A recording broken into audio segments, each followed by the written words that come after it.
How does this protagonist speak and communicate? This is part 7 of a series where I am showing writers how they can be introduced to a character instead of just creating a character. I'm Chris, and I am a tarot reader who helps writers create 5-dimensional worlds and helps them overcome writer's block with all of my tarot cards. If you want to follow along, there's a video in the description box of the spread that we're using. It's called the Nice to Meet You spread, and you can see all the placements and the picture of the spread that we're using. With the meaning of the King of Swords, I just want to reiterate, these are all 4 different decks, and all 4 of these are the King of Swords.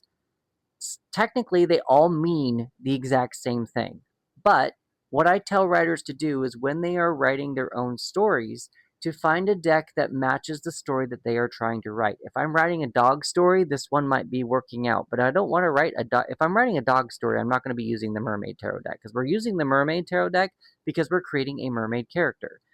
But if I want to create a dog character, I'm probably also not going to use the traditional Rider-Waite-Smith.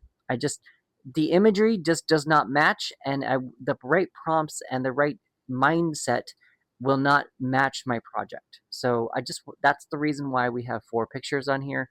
I just want to reiterate that point of how my practice works. So the meaning of the card. Let's start with the element. In the tarot, we have 4 elements: earth, air, fire, and water. We also have 4 suits: cups, pentacles, swords, and wands. So when you look at those, each one of those suits is associated with one of those elements.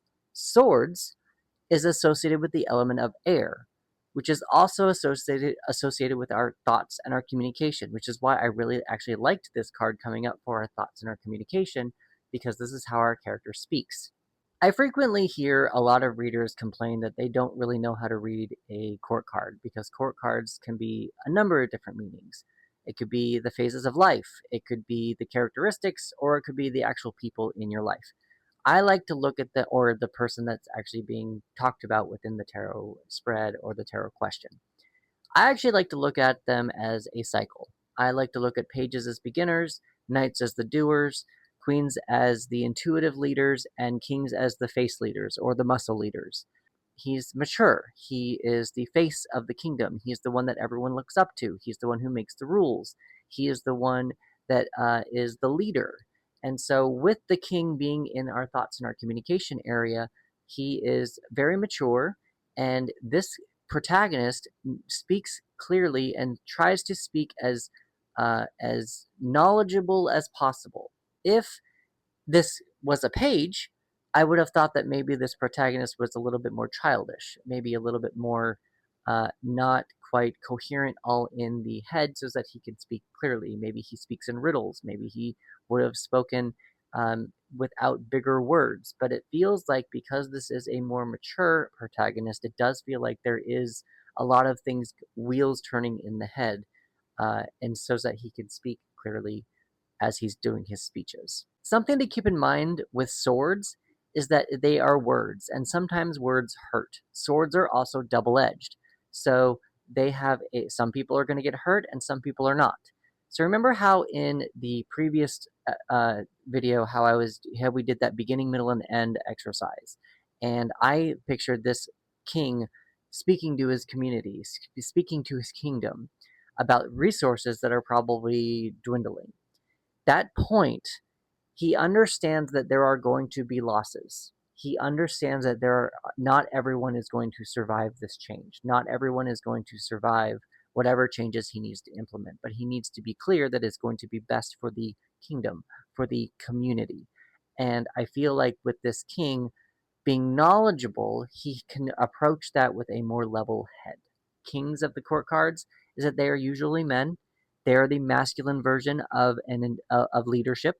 So that is something to also keep in mind. So this is probably someone who's, again, even though he has an open chest, he probably wears his heart on his sleeve. He's probably a little bit more honest than he needs to be.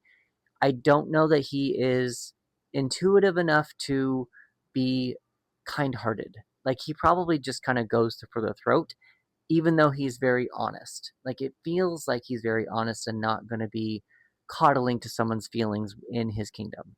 Overall, this king is extremely thoughtful, he's extremely communicative, and he chooses his words wisely. One of the next things to consider when looking at a court card is that just because this king is represented as male does not mean this character, this protagonist, is going to be male. Whenever a court card comes up, it could be also the characteristics. So maybe, again, a little bit more masculine. This could be a woman or a female representing character, but maybe they are a little bit more boxy, a little bit more masculine in how they approach things in their life. We haven't gotten to what gender this character is yet, but that is also just another way to read the court. That is also just another read a court card. Join me in part 4, where I'm going to be going over the King of Swords over and combining everything that we've been talking about how this protagonist thinks and communicates. See you there.